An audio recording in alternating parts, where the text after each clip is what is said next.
didn't see you. I was busy just sitting here, enjoying my beautiful view of this water. Anyway, this is my submission for the April challenge, which is Earth Month, and we're supposed to build a treehouse. So let's go ahead and do a little exploring. So the beginning of my build starts at the waterfront.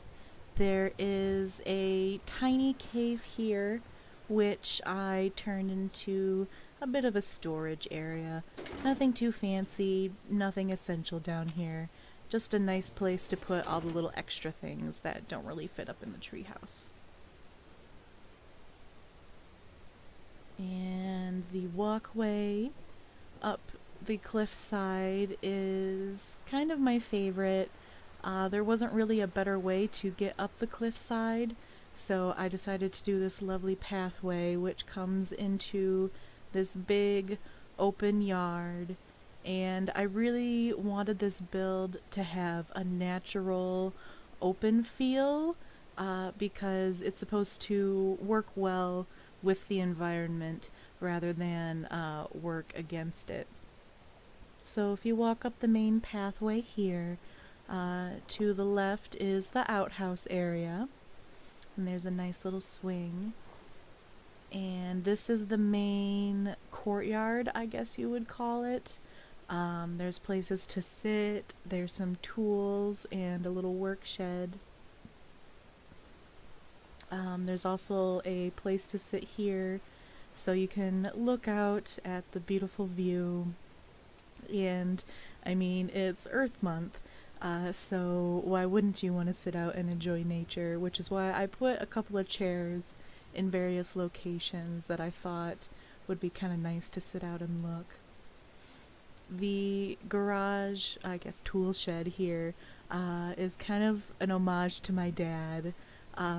He would go into his workshop a lot and get distracted by the television rather than actually getting his work done, so that's why I put the TV and the stool in here.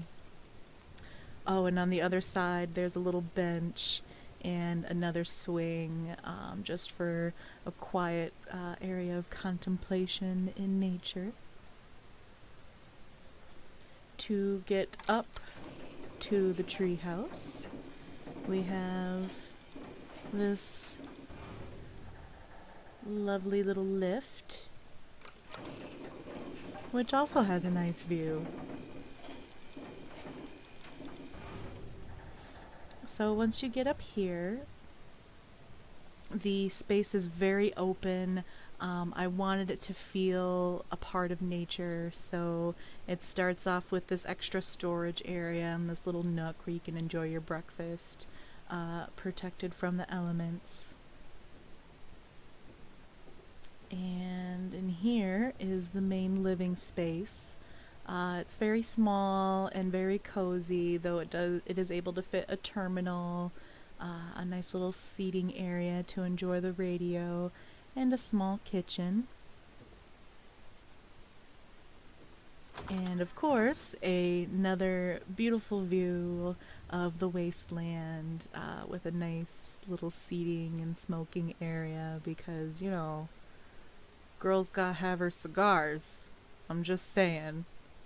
So this is where I sit and contemplate who I'm gonna shoot with my junk jet, or ban from the Discord. It takes a lot of quiet contemplation to decide that. Anyway, through here is the back side of the deck area, which does circle around. It's all connecting, so you can get from one side of the treehouse to the other relatively easily. And up here is the bedroom, which my character keeps all the little posters and trinkets and things that she finds around the wasteland that she's particularly fond of. And of course, a big open area to sit and enjoy the fresh air, or I guess not so fresh. It is the wasteland, and a nice little cozy area to cuddle up and read a book or polish all of her guns.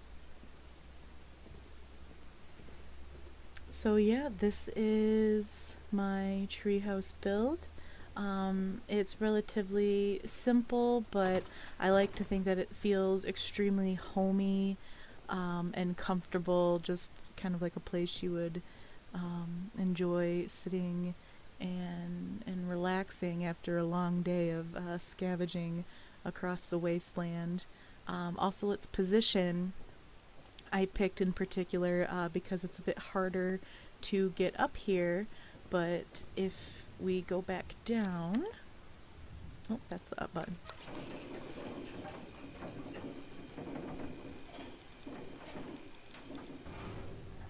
If we go back down and come out the back here